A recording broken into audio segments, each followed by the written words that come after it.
Quiero que las revisen, que las vean y me cuentan qué están viendo.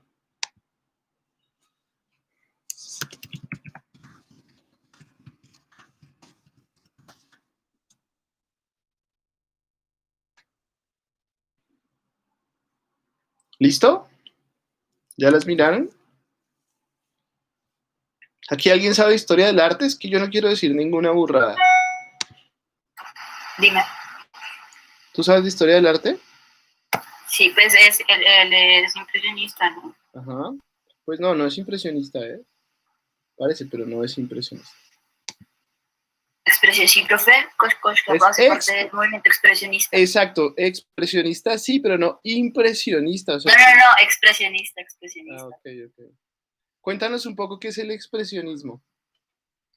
Pues el expresionismo fue un movimiento artístico, bueno, también se dio hacia la literatura y más o menos entre 1905 y como 1920, si no estoy mal. Y pues fueron movimientos vanguardistas y digamos lo que más buscaba era como una profundización del nuevo humanismo, ¿no? Y como una profundización a esa inquietud intelectual y que también se reflejaba, digamos, en los recursos literarios contemporáneos europeos. Y más trataban, como en sus pinturas en este caso, era sobre la destrucción de la relación como tradicional de la confianza entre el hombre y el mundo. Digamos que eso era un pilar bastante importante. También, pues bueno, hay varios pintores, digamos, está Gustav Klimt, que también se parece mucho a Kokoschka. Y pues bueno, ya como cosas teóricas, era como, pues, digamos, siempre eran como retratos, ya se deja un poco atrás el tema de la representación de paisajes, es más un poco más hacia los retratos, con colores bastante oscuros, aunque nunca usaron negro, así vean negro, es café oscuro o violeta, nunca usaron negro, y digamos que era una representación de la realidad. Eso muchos dicen que era abstracta, pero no, realmente no lo siento así, sino pues que era una simple representación de la realidad como entre esa, como en esa deconstrucción humana del mundo. Ok, gracias Dani, muy bien. Menos mal, porque si no yo termino diciendo tonterías. Entonces, digamos que efectivamente Kokoschka pertenece al expresionismo, ¿sí? Y pues lo que busca el expresionismo más que la representación de la realidad objetiva, el paisajismo o incluso un modelo más realista, precisamente lo que intenta es expresar los sentimientos y las emociones del autor, ¿no? Entonces, digamos, el expresionismo es bello porque si ustedes se dan cuenta, pues es la angustia realista que está generado por las circunstancias históricas. Entonces, esto del huevo rojo, si ustedes lo ven con atención, pues les está hablando de, digamos, de lo que se va a venir, ¿no? Este personaje es austriaco, ¿no? Entonces, desencuentrado, bueno, eh, en su lado, yo no sé si izquierdo, bueno, en mi lado derecho está Mussolini, ¿no? Y en el lado izquierdo, pues miren, está Hitler, ¿no? Y están luchando por repartirse algo, ¿no? Entonces hay un tigre debajo de la mesa, ¿sí? Que parece un gato, pero bueno, o un tigre, qué sé yo. Y es una obra de 1941, entonces se está adelantando a lo que va a suceder, ¿no? A lo que va a suceder, a lo que va a suceder en Alemania y en Europa, o lo que está sucediendo, que finalmente es la guerra, ¿no? Entonces, digamos que el expresionismo nos revela un pesimismo de la existencia, ¿sí? Y entonces la gran pregunta de los pintores es cómo expresar esos sentimientos, ¿no? Y esto es importante, es la manera en la que manejan el espacio. Entonces, si ustedes se dan cuenta, el espacio cobra bastante protagonismo, ¿no? Primero porque es un espacio denso, en las pinturas está denso, en la manera del trazo se nota, ¿cierto? Digamos que las figuras que aparecen en la pintura, incluso en el autorretrato o en The Crab, ¿cómo se llama? La traducción, ay, es que el lagarto, ¿no? La langosta. La langosta. Ya, ok. Lo que ustedes se dan cuenta un poco es que las figuras parece como que flotaran en el espacio, ¿no? Y si ustedes se dan cuenta también, fíjense que los cuadros de Kokoschka pareciera que están espacialmente distribuidos en una espiral, ¿sí? Por ejemplo, en el caso del huevo rojo, empiecen a imaginarse una espiral, una forma centrífuga, ¿sí? Y se van a dar cuenta que el tamaño de las figuras que aparecen, ¿no? El perro, el gato, bueno, eh, se corresponden con un movimiento, ¿no? Y es un movimiento, digamos, como de espiral, ¿no? De una corriente centrífuga, ¿no? Entonces, digamos que estos retratos son en el expresionismo de corte psicológico, entonces pretenden mostrar pues una sensación de angustia, ¿no? Como de desequilibrio emocional, ¿no?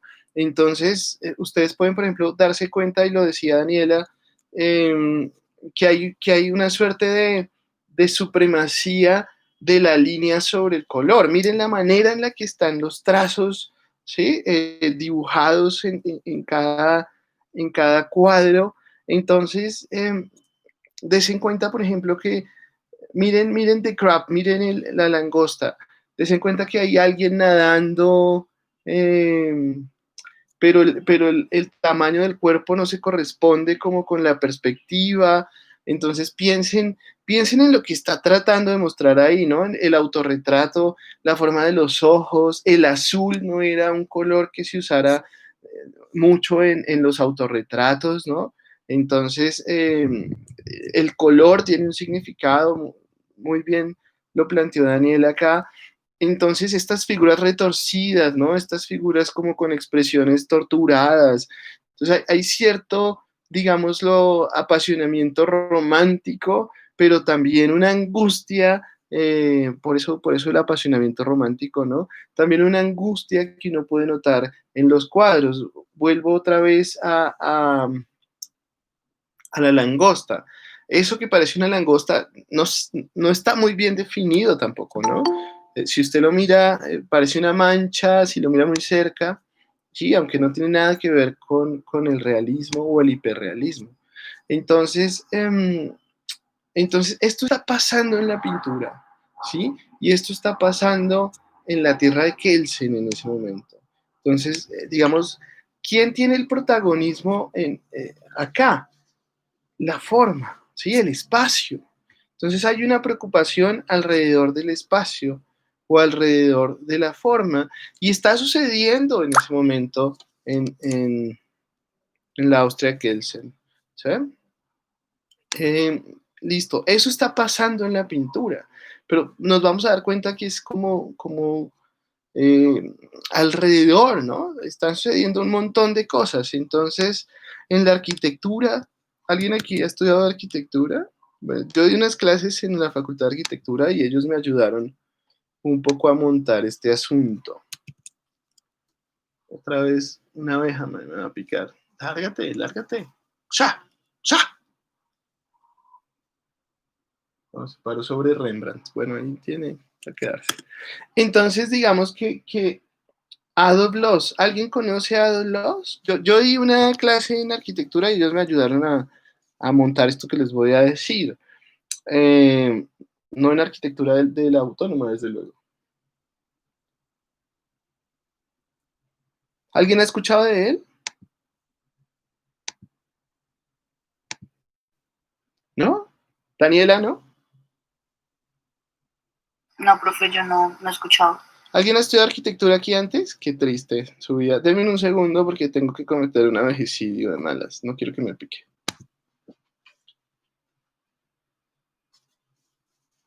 Ah, se fue.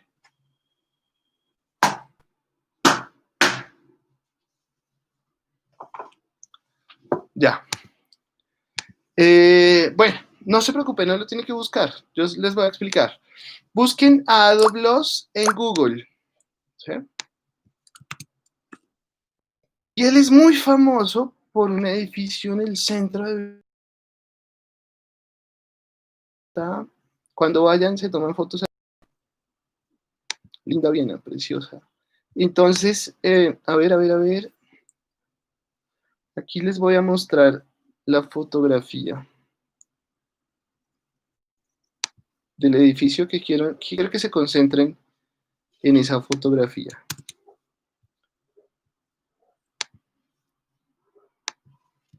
Ya la maté. De malas. La vida es cruel y despiadada. Unos mueren y otros viven. Así es la vida. Si no, no te voy a responder porque queda grabada. Entonces, vean la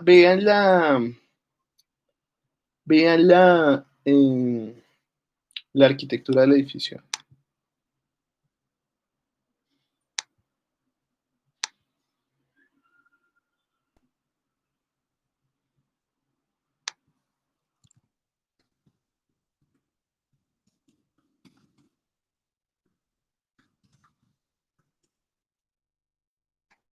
Tú eres un idiota, pero no voy a decir más. Entonces, vean la arquitectura del edificio. ¿En qué se diferencia el edificio que está en el centro de los edificios alrededor?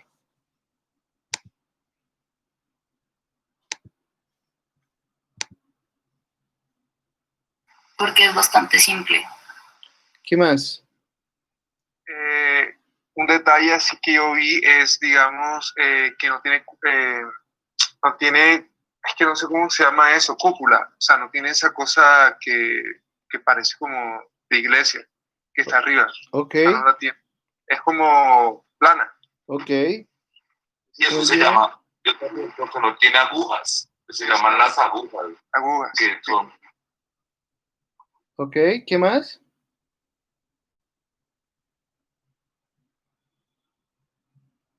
Exacto. Entonces, digamos que des en cuenta lo que está, señor. Y está construida así como el Hotel Continental en Bogotá, o sea, sobre una esquina y que convergen dos avenidas, pero no es la típica esquina, es que no sé cómo decirlo, pareciera que el ángulo es un poco más agudo, no es como un ángulo recto, sino un ángulo agudo y no da a dos calles, sino que da solamente a uno. Es muy parecido o sea, pensé o sea, al Hotel Continental en Bogotá.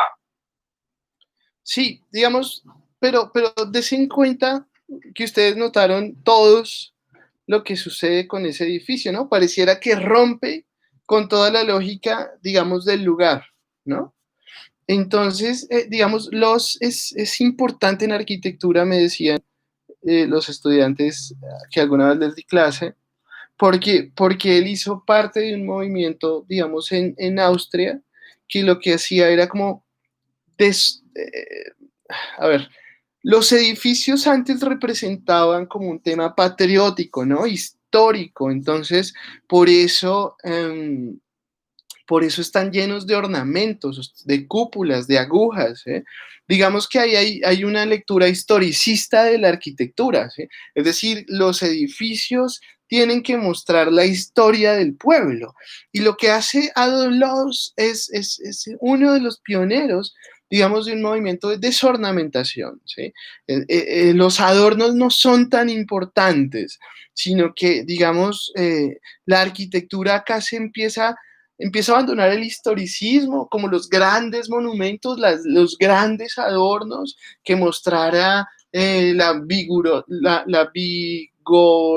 no sé, el vigor de un pueblo, la historia de un pueblo, y empieza, digamos, ¿cómo?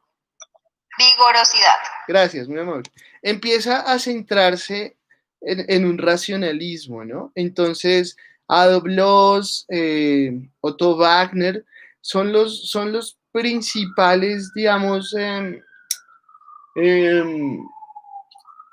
sí, como los principales cultivadores, si esta palabra es posible, de una arquitectura funcionalista. Entonces, ¿qué significa esto? Pues que la arquitectura no es un arte, ¿no? Para el funcionalismo, sino que la arquitectura es una artesanía. Entonces, ¿qué significa que la arquitectura no sea un arte, sino que sea una artesanía. Pues que lo que el arquitecto debe hacer es pensar en la función, en las necesidades, ¿cierto? Digamos que va a cumplir lo que quiere construir. Entonces, si quiere construir una casa, tiene que pensar en las necesidades de los que van, digamos, a estar ahí. Es decir, la arquitectura no es para ser vista, no es un adorno, ¿sí? Sino que la arquitectura y los edificios es para que funcionen. Entonces, creo que actualmente ahí hay un banco, pero en ese momento era un edificio de oficinas. Entonces, cuando los construye este edificio ahí, además rompe, vuelvo y repito con toda la lógica, está pensando en, nuevamente, en tengo un espacio, ¿cómo hago para que ese espacio sea funcional? ¿Funcional a qué? Pues a lo que quiero. Si quiero tener oficinistas, pues debo tener oficinistas, ¿sí? Entonces, digamos que debo tener oficinistas, no, debo hacer un edificio para que se desarrolle, que funcione, digamos, a esa finalidad. Entonces, Adolf Loos se inventa un concepto que se conoce en arquitectura como el Raumplan, ¿sí? Entonces, ¿qué es el Raumplan? ¿Cómo, Santiago? ¿Puedes ampliar esa idea? Es que, bueno, no sé si me escuchen bien porque estoy desde, no sé si el micrófono está muy bien. Sí. Es que Savigny hablaba como de una sistematización del método conforme a esas necesidades. Entonces, cuando hacemos, digamos, yo hago el paralelo entre las necesidades de la arquitectura y las condiciones que necesita la persona para vivir y las necesidades del momento histórico, del contexto, para generar el sistema jurídico, ¿sí?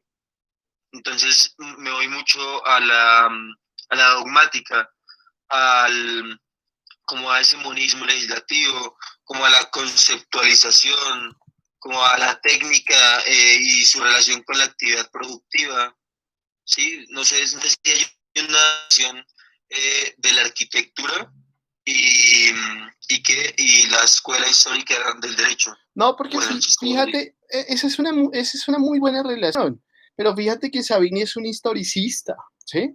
Y esta escuela de la que yo estoy hablando, o bueno, este movimiento que está sucediendo en Austria, va contra el historicismo, ¿sí? Date cuenta que Loos lo que hace es romper con el historicismo, ¿no? Date cuenta que Kokoschka lo que hace es romper con las formas establecidas, incluso con la manera de plantear la pintura en ese momento, ¿sí? Con los paisajes, incluso con la idea misma del uso de los colores. ¿Sí? Entonces, digamos, además Savini es anterior a esto que está sucediendo, ¿no? Si yo tengo entendido que Savini está como 1700 algo a 1850 por ahí, y esto está sucediendo a finales del 19, me refiero al 1890, 95, comienzos del 20 realmente, ¿no? 1910, 20, por ahí, hasta ahí. Entonces, digamos, no, sí está conectado, pero en la medida en que Savini hace parte de un historicismo, ¿no? De la escuela histórica, etcétera, etcétera, pero que es anterior a este proceso, ¿sí? Es anterior a Kelsen. Entonces, sí hay una conexión, pero porque va en contra, ¿ok? Entonces, les decía que Adolf Loos se inventa un concepto, ¿no? Construye un concepto, en sus diarios lo llama el Raumplan, ¿sí? ¿Y qué es el Raumplan? Bueno, él decía, mire, los espacios en una casa están, digamos, determinados o no, sí, establecidos, no sé cómo llamarlo, eh, con una importancia distinta, ¿sí? Entonces, el dormitorio no tiene la misma importancia que la sala, por ejemplo, ¿m? Porque la sala es un espacio de representación, mientras que, digamos, el dormitorio es un espacio privado, ¿no? Entonces, digamos, cada espacio cumplía una función distinta. Y era muy chévere porque entonces este personaje, Los, decía, bueno, si la habitación es importante, dependiendo, pues de eso dependerá el tamaño y la altura del techo. Entonces, ¿qué es el Raumplan? Y a mí eso siempre me ha parecido como una coincidencia interesante, porque eh, lo que hacía Los era organizar el espacio en forma de espiral, ¿sí? Entonces, digamos que la habitación cumple un fin, que es el descanso, ¿no? Entonces es un lugar privado y debería estar como al borde, eh, como al borde del espacio, ¿no? Del espacio. Eh, eh, la sala, por ejemplo, que era como el lugar de las actividades sociales, entonces tenía que tener un espacio amplio, ¿no? Un espacio grande. ¿Mm? El dormitorio, por ejemplo, de los niños, entonces tenía que tener un espacio pequeño, pero el dormitorio de los padres podía ir digamos, podría estar al frente para que pudieran vigilar lo que sucedía en el dormitorio de los niños, ¿sí? Entonces, los dormitorios, como están en la parte privada, no necesitan unos techos tan grandes, ¿sí? No necesitan una altura tan grande y eso se reservaba, digamos, para la sala. Santiago, cuenta un poco, ¿cómo? ¿Cómo? Ok, es que cuando busqué esa imagen del Rembrandt, digamos, me aparecían como unas perspectivas, como unos dibujos. Y me recuerdo mucho que cuando yo estaba en el colegio, yo veía una asignatura que se llamaba dibujo técnico, que también era como una especialización o como una, bueno, del colegio, sí, algo así. Entonces tú te podías especializar en eso. Trabajamos mucho ese concepto. Ahora veo, digamos, ya los dibujos, o sea, cuando busqué el Rembrandt, me aparecen unos dibujos como de perspectivas, como Ajá. de las partes superiores, inferiores, etcétera. Sí, y ahora que me acuerdo, era como una, siempre había como una simetría entre todos los espacios, ¿sí? Que es lo que más o menos está hablando usted. Como que todo está relacionado. Entonces, las distribuciones, dónde poner las cosas conforme a la pared y al techo y demás. Ahora que me acuerdo de eso.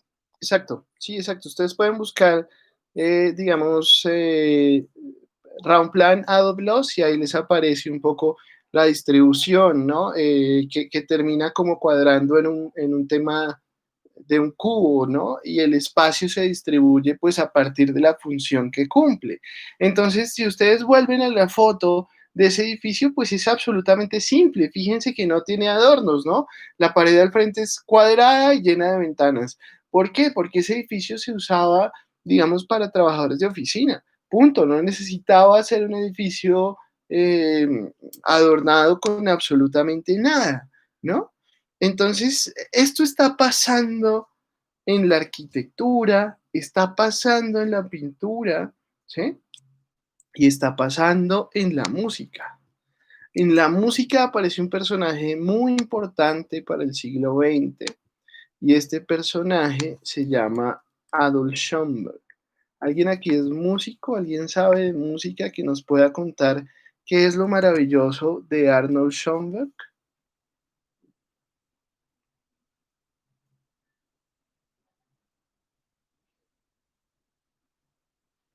¿No?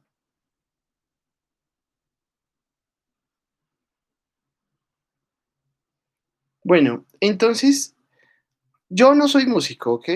Pero me parece muy interesante lo que plantea Schoenberg. Entonces, Schoenberg abre un movimiento en la música, ¿sí? Bueno, una amiga música me contaba, Schoenberg, Natalia, donde estés, quiero. Mi amiga música me contaba que Schoenberg arranca siendo un romántico, ¿sí? Pero llega a un punto a comienzos del siglo XX en que hace una ruptura con su propia, digamos, con su propia eh, forma de hacer música. Entonces, les voy a enviar un link. Quiero que por favor escuchen 3 minutos de esto. Un, un, Eh, quiero que escuchen 3 minutos de esto. Vamos a escuchar el Schönberg romántico para que ustedes entiendan el cambio, ¿sí? Entonces, permítanme, la Verklagte Nacht. Bueno, esa es romántica. ¿Sí? Escuchen, por favor, tienen que subir del volumen lo que más puedan. Escuchen esto. Esta es la etapa romántica de Schönberg. ¿Mm? Bueno, eso me lo dijo una música de la Javeriana, ¿eh? Porque yo juraba que este era lo de cafonismo y no. ¿Están escuchando? Vamos a escuchar 3 minutos, los primeros 3 minutos.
Listo, digamos, este es como el Schönberg de comienzos, ¿no?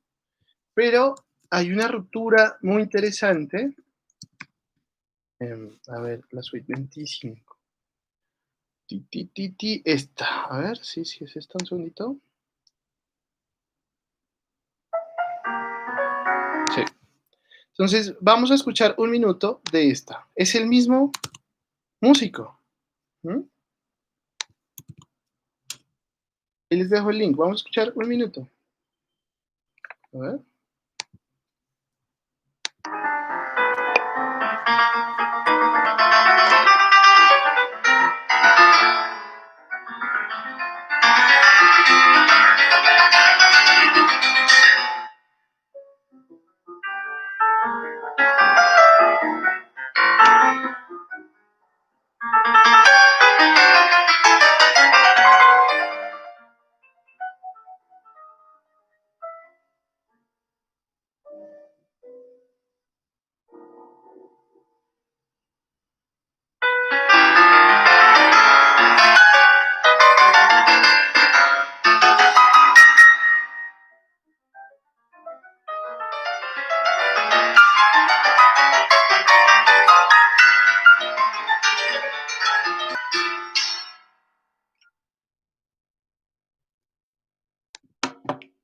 ¿Listo?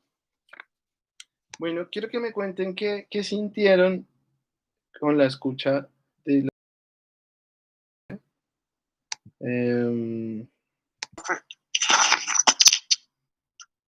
adelante. Profe, pues en la primera que usted puso, pues a mí me gustó. En la segunda no me gustó, porque se escucha como si fuera, o sea, no tiene decoraciones como en la primera, que pues ahí se nota en la primera pieza, que se escuchan unas decoraciones pues, musicales, pero en la segunda es completamente diferente. Y la segunda no me gustó casi, o sea, no es como para escucharla, sentirse como para relajarse, algo así, como muchas personas escuchan esa música como para relajarse, para sentirse bien. Esta música, para mí, la segunda no se presta para eso. Entonces es como muy rara. Ok, ¿qué más? Profe, Bueno, pues, profe, yo, bueno, pero que, profe, pues la verdad a mí me parecieron las dos bastante buenas, pero entonces me da como ese sentido, esa, no sé cómo decirlo, esa cosa, ese sentimiento de cuando uno está metido en una película de terror.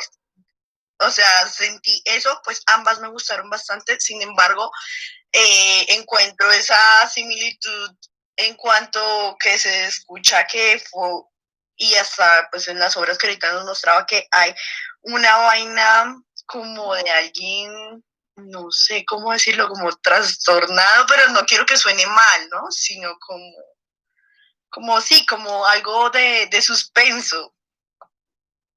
Ok, ¿quién más? Profe, yo quiero opinar. Dale. La primera canción, lo que personalmente me transmitió fue como una especie como de nostalgia, como de melancolía, pero no esa melancolía del amor, sino como esa melancolía como de patria, como desolación, como desesperanza, como una tristeza, ¿sí? La segunda, en cambio, muestras como como desesperación, no sé si ya lo dijeron, como una salida, como, no sé, un escenario así abrupto, violento, fuerte, ¿sí?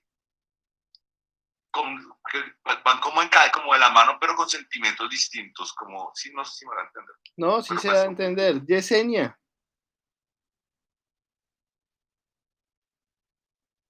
Acá estoy, profe. No sé, la primera me parece que comparto como el sentimiento como de melancolía, pero no sé por qué mientras escuchaba me imaginaba como la guerra, como lo que deja después la guerra, un sentimiento así como más bien pesado.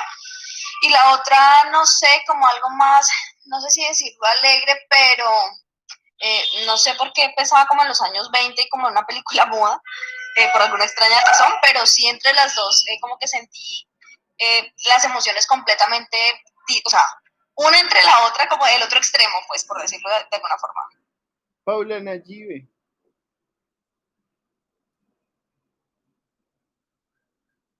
¿Estará? Como que no. Valentina Castañeda.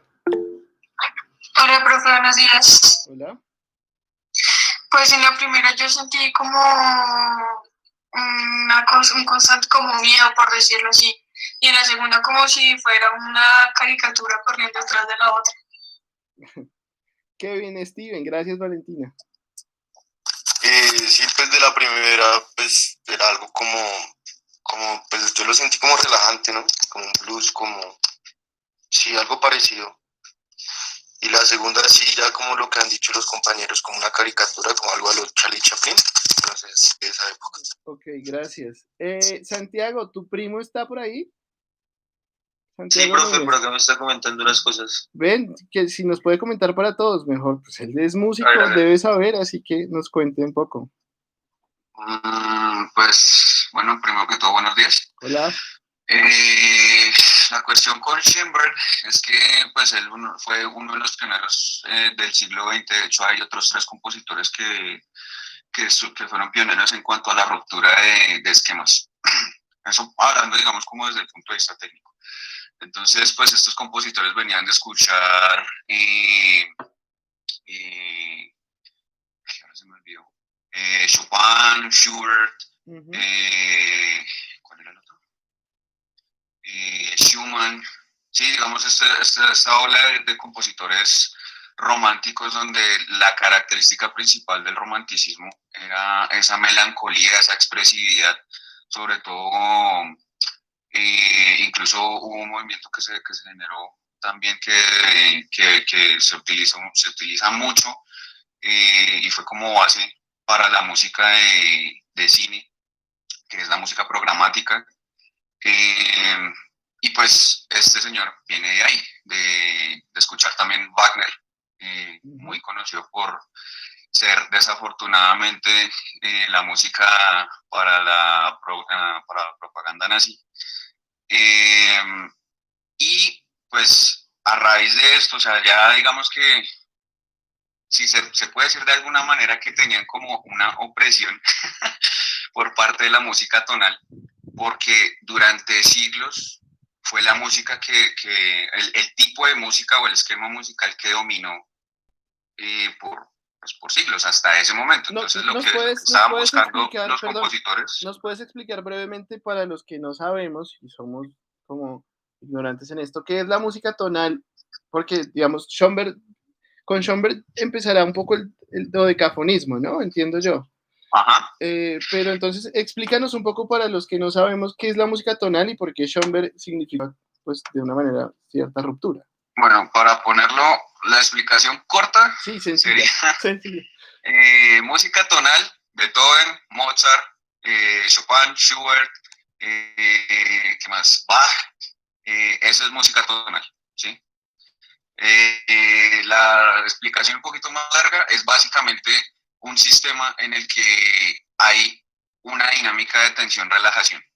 Entonces, los acordes que uno escucha, las melodías que uno escucha, siempre van a tener como ese diálogo entre pregunta-respuesta y siempre van a tender a llegar a un punto. Siempre van a llevar al oyente a que llega a un punto y siempre tiene como una resolución, ¿sí? Cuando uno escucha los acordes finales, uno sabe que son los acordes finales.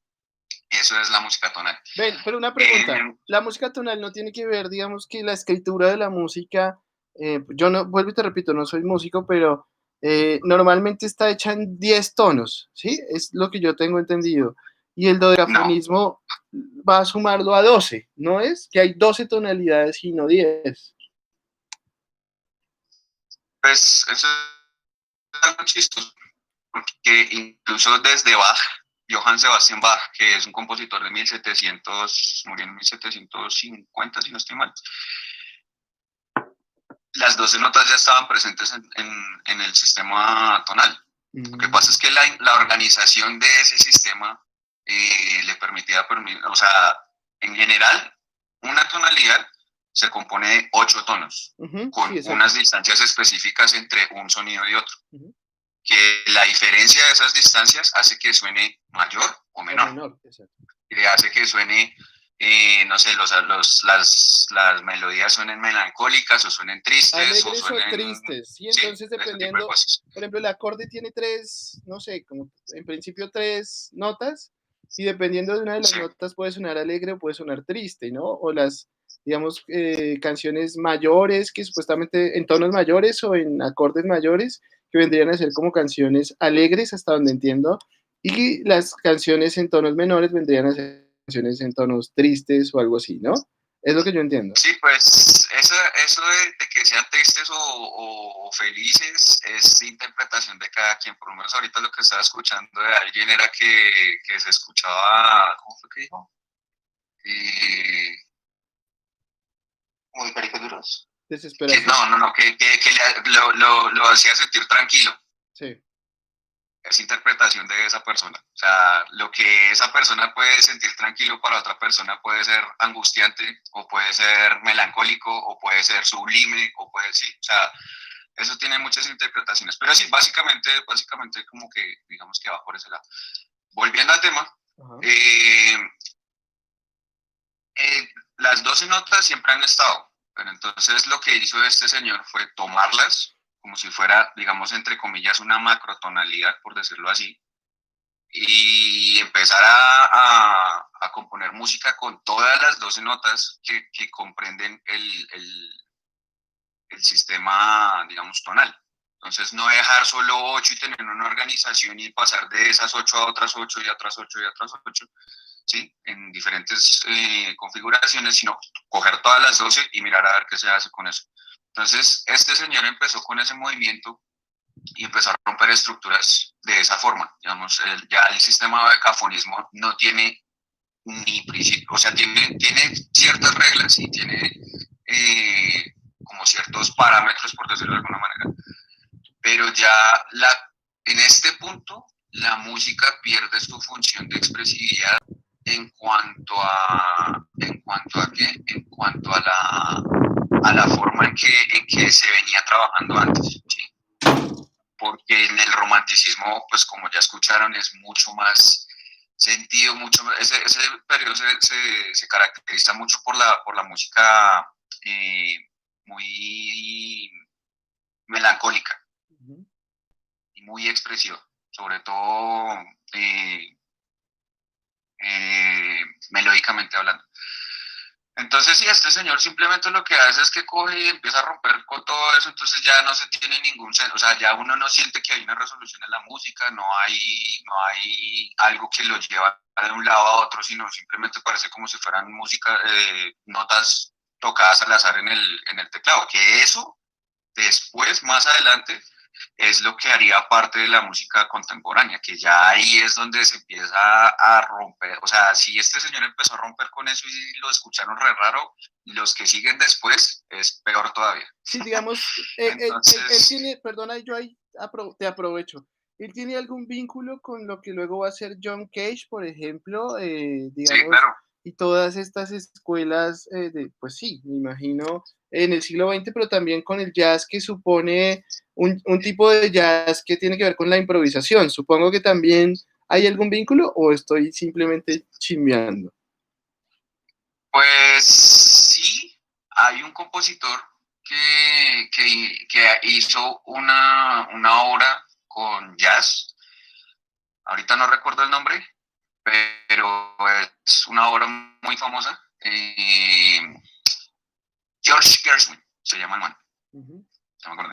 La obra no me acuerdo cómo se llama, pero sí, ese man pues metió jazz en la música que el man componía. ¿Qué tanto tiene que ver con esto? Yo diría que más bien, o sea, es siglo XX, pero no siente tan loco como lo que estaba haciendo, por ejemplo, John Cage, que ese sí, o sea, nada que ver. Digamos, por lo menos a mí no me trama.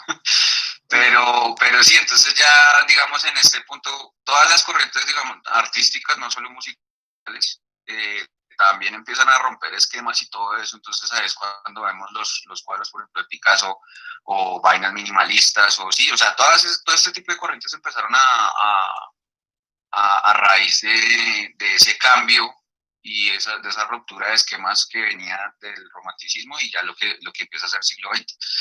Schoenberg hace parte digamos, como lo que les decía, de los tres, así como conocidos, 3, 4 conocidos, que es conocido como la escuela vienesa. Entonces, ellos son los que empiezan con ese movimiento de empezar a salirse de lo que ya venía, porque ya estaban saturados, ya estaban mamados de escuchar lo mismo, y prácticamente el romanticismo era tan cromático, que por eso es que son las 12 notas, era ya tan cromático que ya simplemente lo que dijeron fue como, nos vemos tonalidad, vamos a empezar a hacerlo nosotros como Vale, muchas gracias. ¿Nos recuerdas tu nombre? Y sí, o sea, a raíz de ellos, ahí fue que empezaron a ser compositores como Andrés. Gracias, Andrés. ¿Y dónde estudias música? No, yo ya terminé hace rato. Más músico que un berraco. Ya me gradué. Una pregunta. Gustav Mahler. ¿Cómo? Gustav Mahler, ¿sí? Gustav Mahler, sí.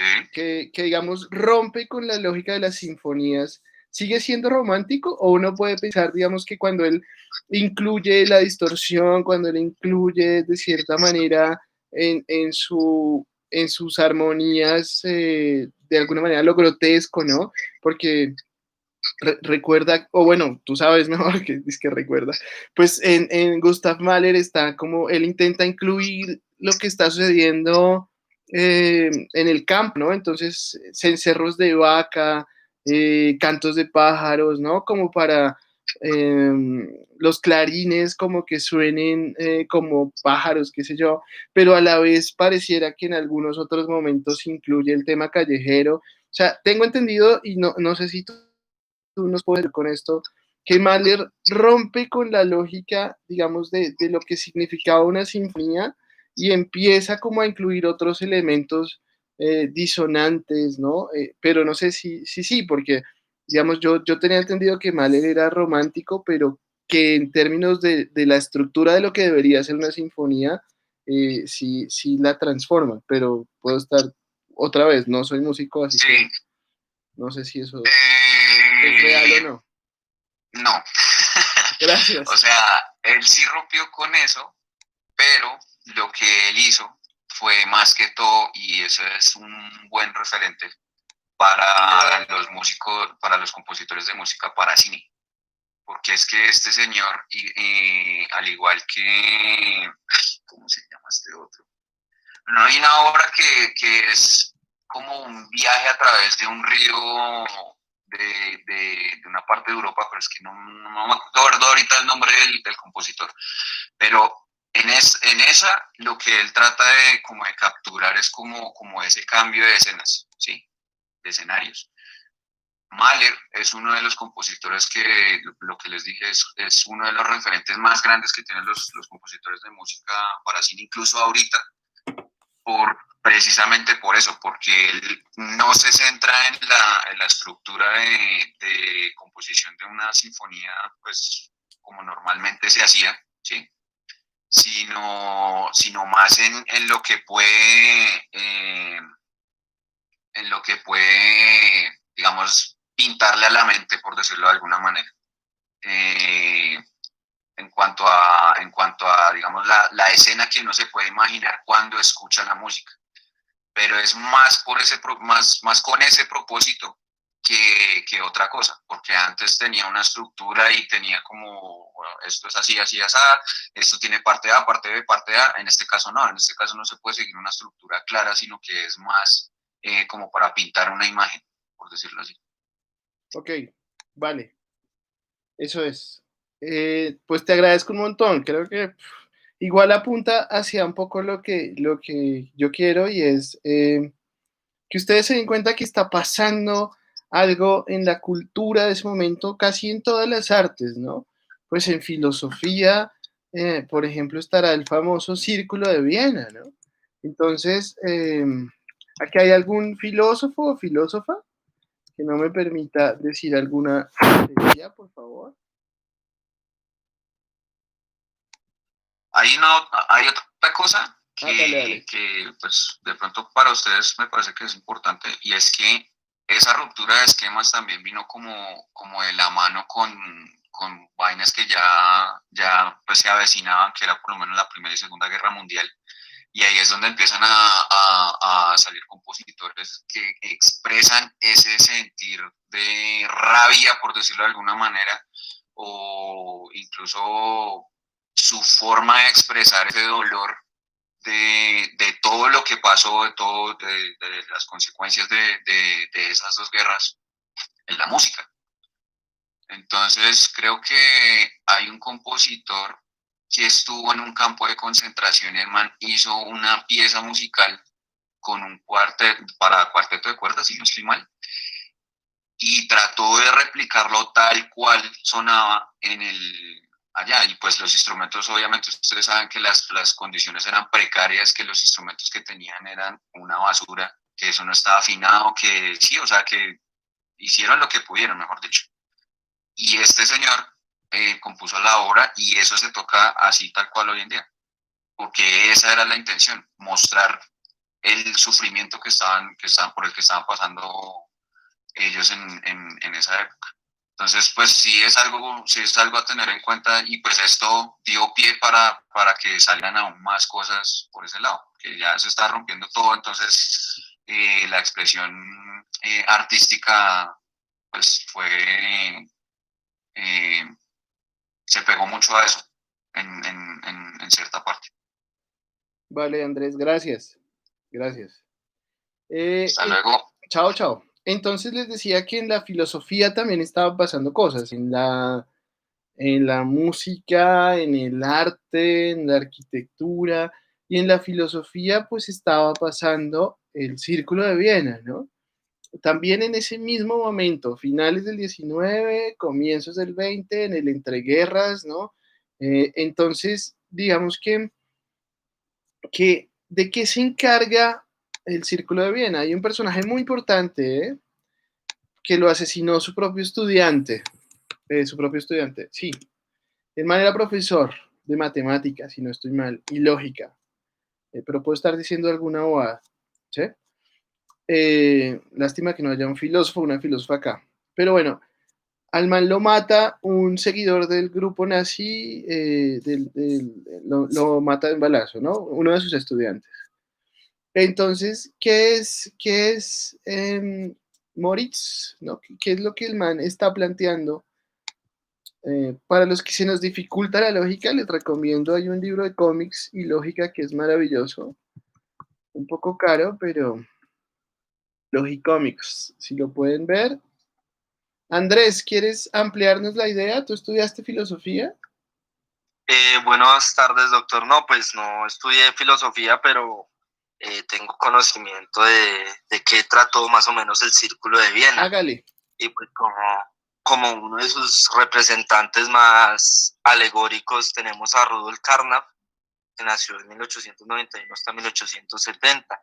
Pues básicamente lo que trataba de hacer el Círculo de Viena era diferenciar la ciencia de la pseudociencia. ¿Qué es la pseudociencia? Pues todas las cosas que no puedan ser probadas por medio experimental, nada que pueda ser medido.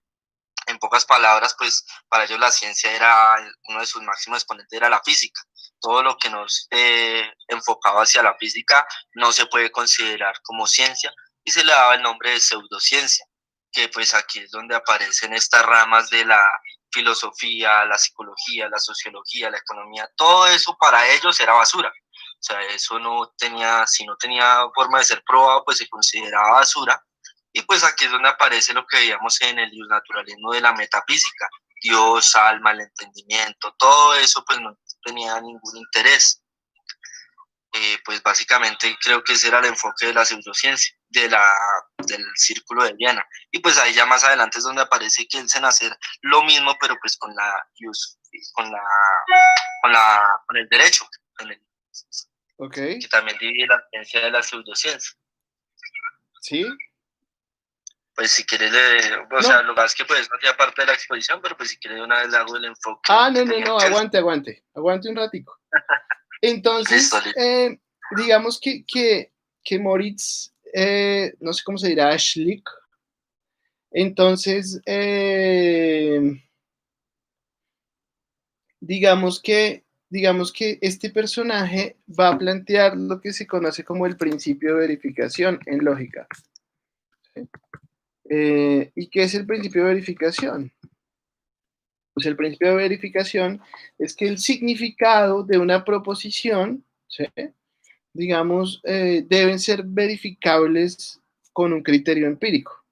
¿Qué significa esto? Pues que, digamos, que hay proposiciones metafísicas que al no ser verificables no significan nada, ¿sí? Entonces, digamos que este es el principio central del trabajo del Círculo de Viena, ¿no? Entonces, digamos, ahí van a surgir personajes interesantes como Carnap, sí, desde luego, pero pues el central va a ser Wittgenstein, ¿no? Ludwig Wittgenstein. Entonces, ¿qué es lo que intenta hacer Wittgenstein? A mí me parece que es un filósofo maravilloso, porque, digamos, tiene dos obras centrales, ¿no? El Tractatus Lógico-Filosófico, que lo escribe Dicen que lo escribió en las trincheras de la Primera Guerra Mundial, ¿sí? Y luego va a ser una obra que se llama Investigaciones Filosóficas, que va a ir en contra de todo lo que él había planteado. Por eso se habla de que hay un primer Wittgenstein y un segundo Wittgenstein, ¿no? Entonces, digamos que el tractato son 70 páginas, pero son 70 páginas bastante complejas, muy difíciles de establecer, de entender, ¿sí? Incluso porque tiene una serie de notaciones eh, que es digamos, difícil, de difícil comprensión. Pero, pero qué es lo que busca, digamos? Tiene una ordenación, pues lógica, ¿sí? Del menos importante al más importante, escribe en forma de aforismos y luego, digamos, de escribir en forma de aforismos, pues va a comentar esos aforismos, ¿sí? Entonces, incluso tiene una numeración muy parecida a la lógica matemática, ¿sí? En términos de la proximidad, entonces 3.01, 2.0001, bueno, en fin.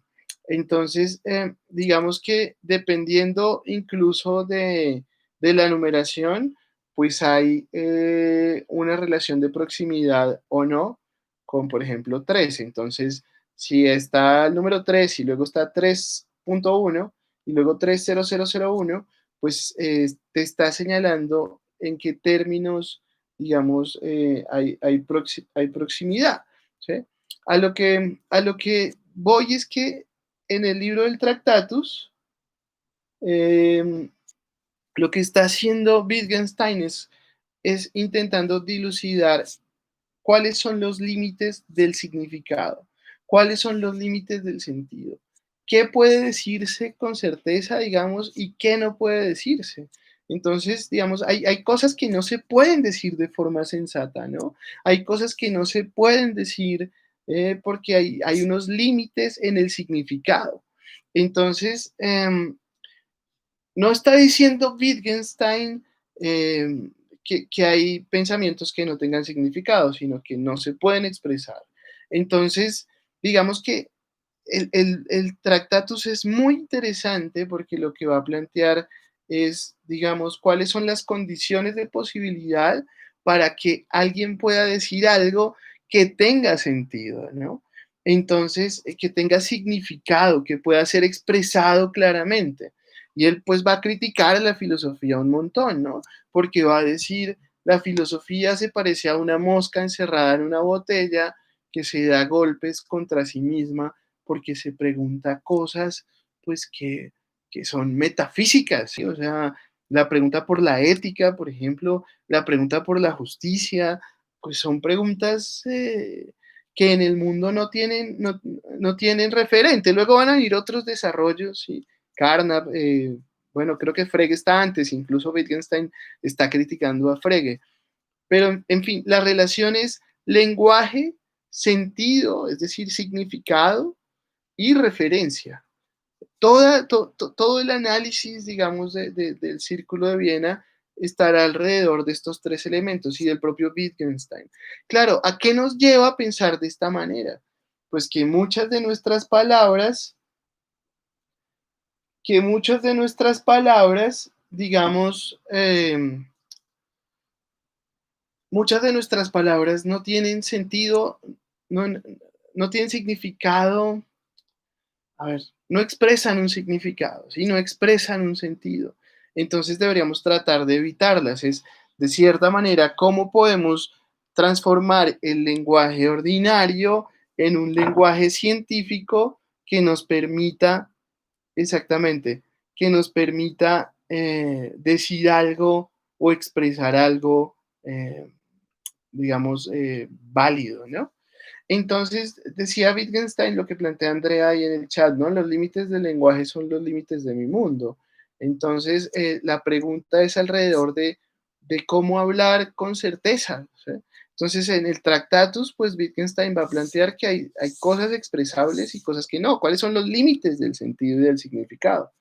Esto ya no tiene que ver con la clase, hasta ahí, ¿sí? Pero después el propio Wittgenstein se va a hacer una crítica y va a decir que el sentido está establecido por los juegos del lenguaje, por una serie de reglas a los que los hablantes pertenecen. Entonces, el sentido del lenguaje está dado por su uso, no está dado, digamos, por los límites del significado, pero no nos vamos a meter con eso.